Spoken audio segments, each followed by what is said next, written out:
इस प्रश्न में उन्होंने दो डायग्राम दे रखे हैं, diagram number A, diagram number B. Diagram A में एक संधारित्र है, ये कौन सा है, एक संधारित्र है जिसकी पहली प्लेट ऊपर वाली है, नीचे की प्लेट दूसरी वाली है। और क्या क्या है, इन्होंने क्षेत्रफल को आधा करके, प्लेटों के बीच का जो क्षेत्रफल है, संधारित्र का क्षेत्रफल है, उसको आधा करके आधे में इन्होंने परावलकांक केवल रख दिया, कोई टुकड़ा है ना, और दूसरे आधे क्षेत्रफल में इन्होंने किसी दूसरे पदार्थ का टुकड़ा रख दिया है जिसका परावलकांक k है, k2 है। ठीक है, तो यहाँ पर हम देखते हैं क्या हो रहा है, क्षेत्रफल का आधा हो रहा है। और दूसरे चित्र में यदि हम देखते हैं कि प्लेटों के बीच की दूरी कितनी है, d है, प्लेटों के बीच की दूरी d है। तो प्लेटों के बीच की दूरी को आधा करके ऊपर वाले भाग में k1 का टुकड़ा रख दिया है संधारित्र में, और नीचे का जो आधा भाग है दूरी का, उसमें उन्होंने k2 का टुकड़ा रख दिया है, यानी दूसरे पदार्थ का टुकड़ा रख दिया। तो यहाँ पर क्या हो रहा है, दूरियों का आधा हो रहा है, और यहाँ पर क्या हो रहा है, क्षेत्रफल का आधा हो रहा है। अब आप देखते हैं चित्र ए के अकॉर्डिंग, चित्र ए के अकॉर्डिंग मतलब चित्र ए में जो आपके दो संधारित्र हैं K1 व K2, K1 व K2 से निर्मित दो संधारित्र आपके बन रहे हैं। भाई आप अगर इनको इस तरह से देखेंगे कि बीच में जो लाइन है आप इसको डॉट डॉट डॉट डॉट कर देंगे, तो ये संधारित्र दो बराबर भागों में बट जाएगा, जिसकी पहली प्लेट ये हो जाएगी और दूसरी प्लेट ये हो जाएगी। इनका सीधा संबंध बैटरी के टर्मिनल से है, मतलब ये जो पॉइंट है नीचे वाला और ये पॉइंट है ऊपर वाला, इन्होंने यहाँ पर बैटरी का कनेक्शन किया है। तो इसमें से K1 वाला जो भाग है, K1 वाला भाग संधारित्र की धारिता C1 बताएगा, संधारित्र की धारिता C1 बताएगा, और K2 वाला भाग संधारित्र की धारिता C2 बताएगा। इससे क्या सिद्ध होता है कि यह दो संधारित्रों का समांतर संयोग है, यह दो संधारित्रों का समांतर संयोग है। लिखेंगे ए में यह दो संधारित्रों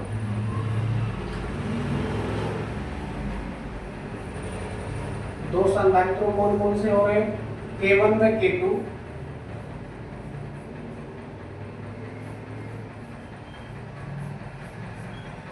K1 व K2 से निर्मित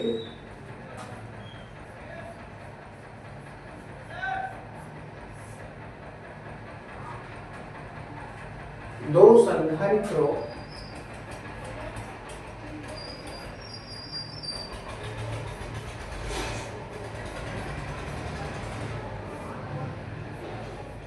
का समांतर संयोग है, दो संधारित्रों का समांतर संयोग है।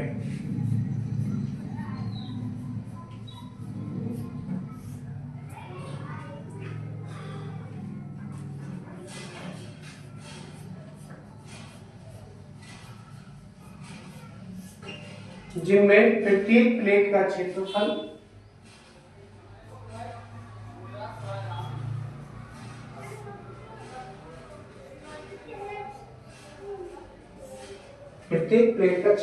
कितना उत्पन्न हो रहा है, A/2, क्योंकि क्षेत्रफल को आधा करके इन्होंने क्या किया, आधे क्षेत्रफल में K1 का टुकड़ा और आधे क्षेत्रफल में K2 का टुकड़ा डाल दिया है।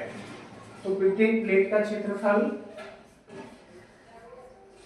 भी हमको लिखना पड़ेगा, वो कितना हो जाता है, A/2 है, A/2 है।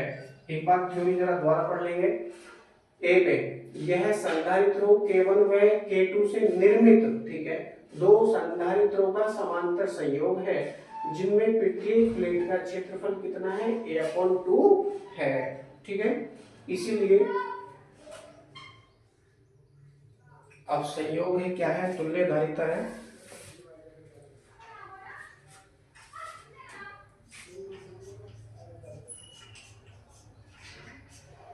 संयोग की तुल्य धारिता,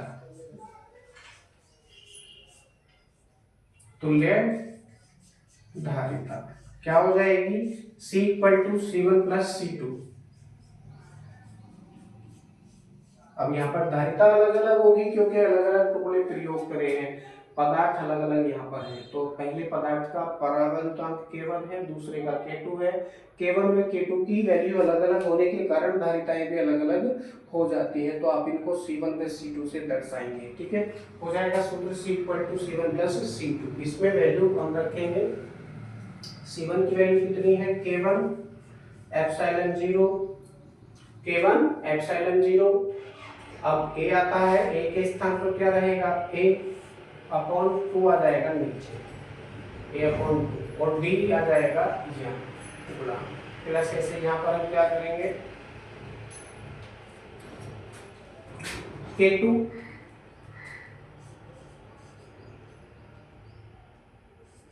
एप्सिलॉन 0 a अपॉन का जो 2 है वो यहाँ आ गया, और बीच की जो दूरी है वो d यहाँ आ जाती है मल्टीप्लाई में, ठीक है। हम इसी को ही हल कर लेंगे और आंसर हमारे पास में आ जाएगा। नीचे क्या है, 2d है, यहाँ पर क्या है, 2d है।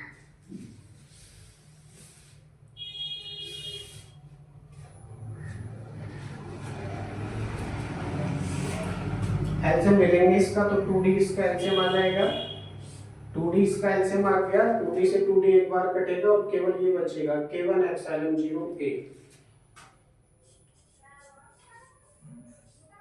प्लस ऐसे। यहाँ पर क्या बचेगा आगे, यहाँ पर बचेगा K2 एप्सिलॉन 0 a। कुछ कॉमन आएगा, यहाँ से कॉमन क्या आएगा, एप्सिलॉन 0 a कॉमन आ जाएगा, और जो बचेगा उसको हम ब्रैकेट के अंदर लिखेंगे। C इक्वल टू हो जाएगा epsilon 0 a upon epsilon 0 a upon d। d को आप इसके नीचे लिखिए, एप्सिलॉन 0 a की। क्यों, क्योंकि ये आपका हो जाएगा वायु संधारित्र की धारिता, वायु संधारित्र की धारिता का सूत्र ये उत्पन्न हो जाएगा। तो इसलिए सजाकर लिखना भी बहुत जरूरी है। एप्सिलॉन 0 a अपॉन d आ गया, अब जो बचा उसको आप आगे लिखिए। आगे क्या बच रहा है आपका, यहाँ बचा K1 और यहाँ बचा K2, तो K1 लगेगा ब्रैकेट के अंदर, K1 प्लस K2 अपॉन में जो 2 बच रहा है उसको आप यहाँ लिख सकते हैं, अपॉन का 2 आगे लिख सकते हैं। तो आंसर कितना आ जाता है, epsilon 0 a upon d into K1 plus K2 upon 2, ये आपका आंसर आ जाता है। मात्रक है फेराड, यदि आप लिखना चाहो तो, लेकिन लिखा नहीं है इन्होंने, इतना ही छोड़ा है। तो ये संयोजन की तुल्य धारिता हमको प्राप्त हो जाती है। आई होप आपको समझ में आया होगा। चलते हैं चित्र बी में। चित्र बी में वो पूछते हैं तुल्य धारिता से। अब देखिए यहाँ पर अगर हम दोनों चित्रों की तुलना करते हैं तो पहले चित्र में केवल क्षेत्रफल का आधा हुआ है, आधे में K1 और आधे में K2 का टुकड़ा डालकर उन्होंने तुल्य धारिता पूछी थी। अब तुल्य धारिता क्या हो जाएगी, तो हमने क्या किया है, क्योंकि क्षेत्रफल का आधा करने से ये दो संधारित्र बन जाएंगे, K1 व K2 से निर्मित दो संधारित्र बन जाएंगे, जिसकी पहली प्लेट ऊपर वाली, नीचे की प्लेट दूसरी वाली, ठीक है ना। ठीक उसी प्रकार से दूसरे संधारित्र की पहली प्लेट ऊपर वाली हो जाती है और दूसरी प्लेट नीचे वाली हो जाती है। समझ में आ रहा है। अब देखते हैं कि इन दोनों प्लेटों का मतलब पहले संधारित्र की पहली प्लेट और दूसरे संधारित्र की पहली प्लेट का सीधा संबंध पहले तार से हो गया। ठीक इसी प्रकार से पहले संधारित्र की दूसरी प्लेट दूसरे संधारित्र की दूसरी प्लेट का सीधा संबंध एक तार से हो गया। इसलिए कौन से क्रम में है, समांतर क्रम में है ना, क्योंकि अलग अलग तारों के द्वारा जुड़े हैं, सीधा संबंध है इनके प्लेटों का बैटरी के टर्मिनल से, ठीक है, इसलिए समांतर क्रम में है। तो समांतर क्रम का हमने सूत्र लगाकर इसको हल किया और आंसर हमको प्राप्त हुआ C equal to epsilon 0 a upon d bracket में K1 प्लस K2 अपॉन 2। यहाँ पर आने के पश्चात ये प्रश्न आपका पूरी तरह से बिल्कुल कंप्लीट हो जाता है। चलते हैं बी में। अब बी में क्षेत्रफल तो उतना ही है, क्षेत्रफल कितना है, a है, लेकिन बीच की दूरी को दो बराबर भागों में बांट दिया, बीच की दूरी को दो बराबर भागों में बांट दिया है, जिसमें से आधी दूरी में K1 और आधी दूरी में K2 रखा है, आधी दूरी में K1 और आधी दूरी में K2 रखा है। अब आप देखिए ये दो संधारित्र यहाँ पर उत्पन्न हो रहे हैं। क्यों हो रहे हैं? क्योंकि पहले आधी दूरी में इन्होंने पहला पदार्थ यानी K1 रखा है, दूसरी आधी दूरी में K2 यानी दूसरा पदार्थ रखा है। तो K1 व K2 से निर्मित दो संधारित्रों का श्रेणी संयोग है।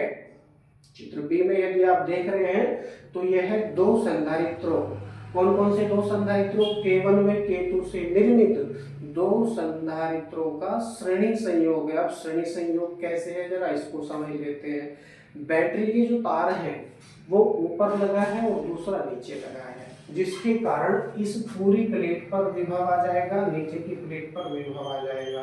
तो हम देखते हैं कि पहला जो संधारित्र है K1 वाला, उसकी पहली प्लेट बैटरी के सीधे टर्मिनल से है और दूसरे संधारित्र की जो दूसरी प्लेट है वो बैटरी के सीधे संपर्क में है।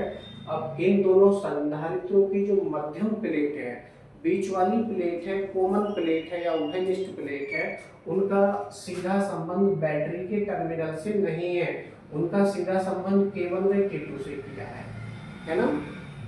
ऐसा केवल श्रेणी क्रम में ही हो सकता है। अतः चित्र बी में व्यवस्थित संधारित्र श्रेणी क्रम में जुड़े हैं।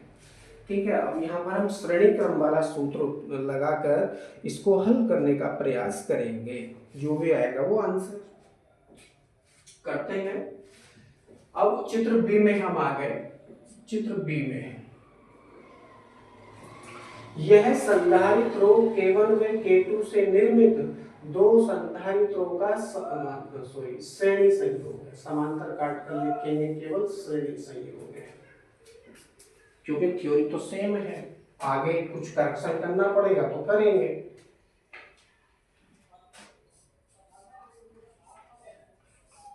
चित्र बी में क्या है? श्रेणी संयोग बन रहा है जिसमें प्रत्येक प्लेट का क्षेत्रफल A/2 है। ठीक है ना। अब प्रत्येक प्लेट का क्षेत्रफल तो A है, वहां पर प्रत्येक प्लेट का क्षेत्रफल कितना है? A है, लेकिन प्लेटों के बीच की दूरी D/2 है। प्रत्येक प्लेट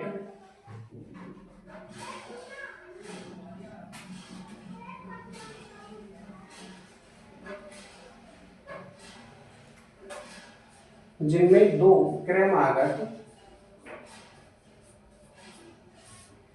प्लेटों के बीच की दूरी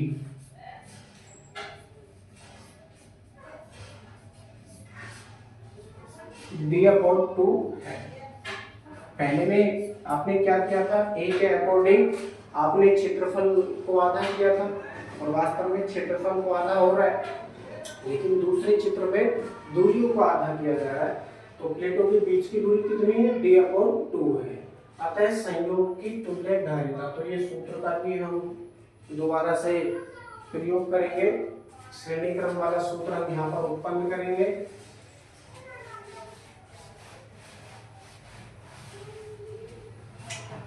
श्रेणी क्रम वाला क्या सूत्र हो जाता है?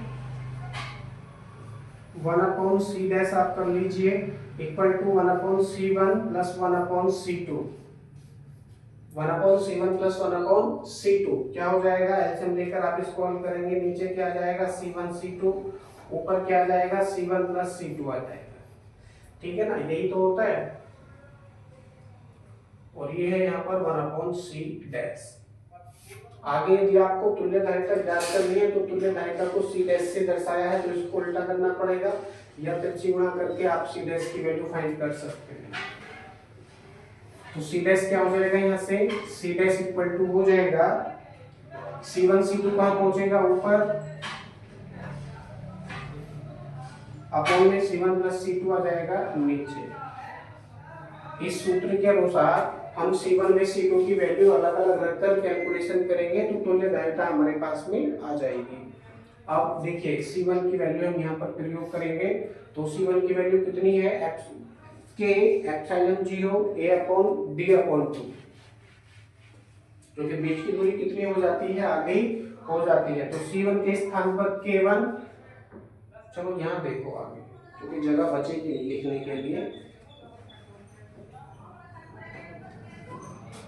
यहां से देखिए क्या हो जाएगा सी डैश इक्वल टू या K1 epsilon 0 A upon D upon 2, D upon 2 आ गया नीचे, है ना, इनटू का चाहिए तो इनटू का चिन्ह लगाएंगे। ऐसे यहाँ पर K2 epsilon 0 A upon D upon 2 पूरे के बटे, किसके बटे, पूरे के बटे, क्या है C1 प्लस C2 है, तो कितना हो जाएगा K1 एप्सिलॉन 0 A अपॉन क्या जाएगा D अपॉन 2 प्लस ऐसे यहाँ पर K2 epsilon 0 A upon D upon 2, कुछ इस तरह से ये सूत्र आपका हो जाएगा। अब देखिए जो आपका 2 है रिफ्लेक्ट कर कहाँ पहुंचेगा, ऊपर पहुंचेगा। ठीक इसी प्रकार से ये जो 2 है पलट कर कहाँ पहुंचेगा, ऊपर पहुंचेगा। ठीक इसी प्रकार से ये जो 2 है पलट कर कहाँ पहुंचेगा, ऊपर, ये भी ऊपर पहुंचेगा।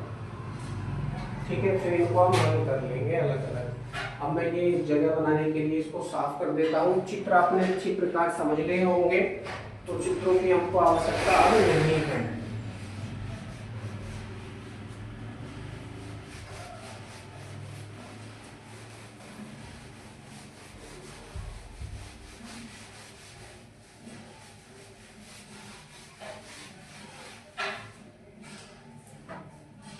ये हो जाएगा 2K1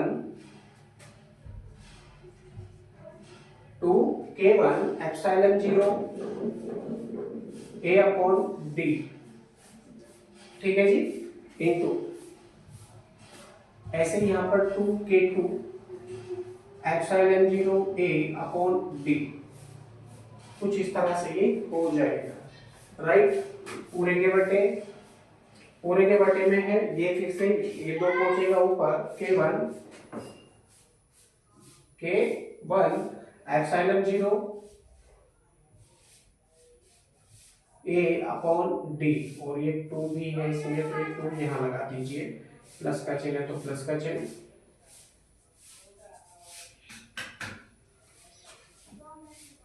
to K2 epsilon 0 A upon D, ये इस तरह से हो जाएगा। ऊपर क्या करेंगे, गुणा कर लेंगे 2 का, जो कि मल्टीप्लाई में है, ऊपर का ऊपर गुणा करेंगे, नीचे का नीचे गुणा करेंगे, और ये किसके बराबर में चल रहा है, C डैश के बराबर चल रहा है।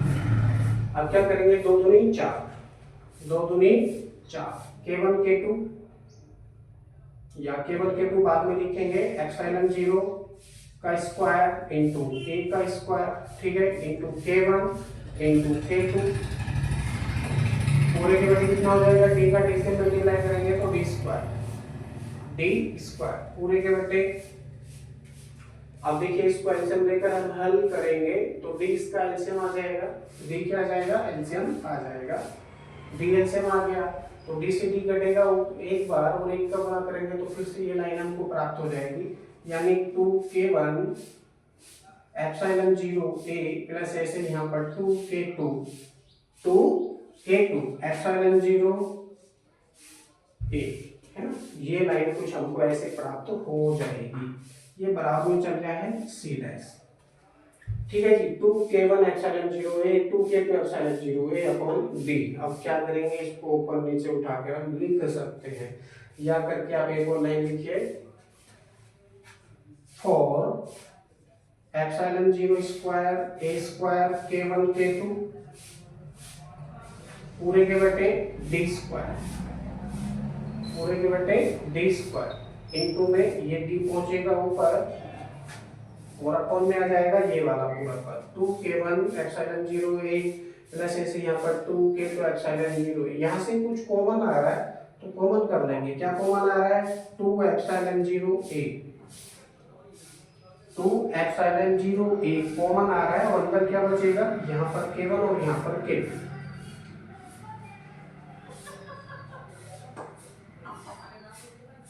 अंदर बचेगा ब्रैकेट में K1 प्लस K2 और बाकी चीजें कॉमन होके बाहर आ चुकी हैं। तो क्या करेंगे, D से इस स्क्वायर को काट सकते हैं,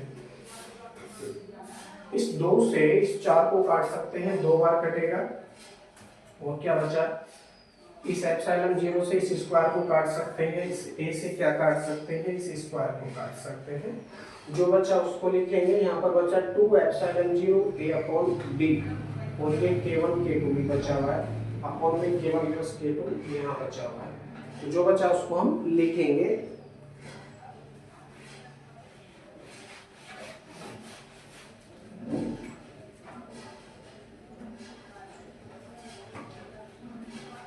ये बराबर में चल रहा है C डैश, ठीक है। तो C डैश इक्वल टू कितना हो जाएगा, C डैश इक्वल टू हो जाएगा 2 epsilon 0 A upon D,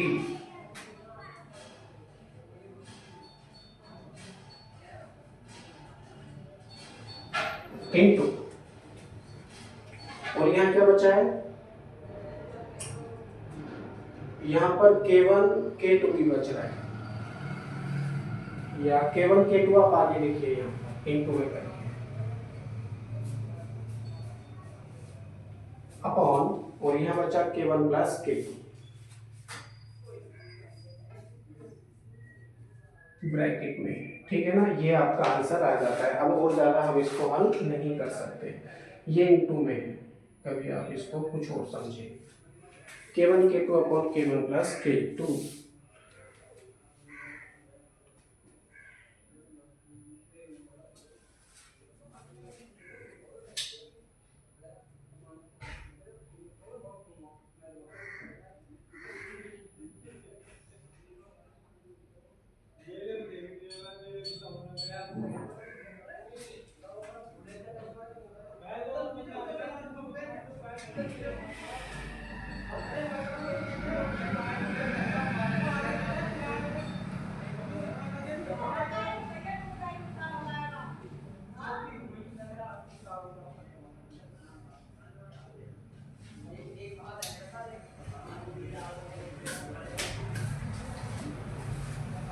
I hope आपको समझ में आ गया होगा। अगला प्रश्न अगले वीडियो में।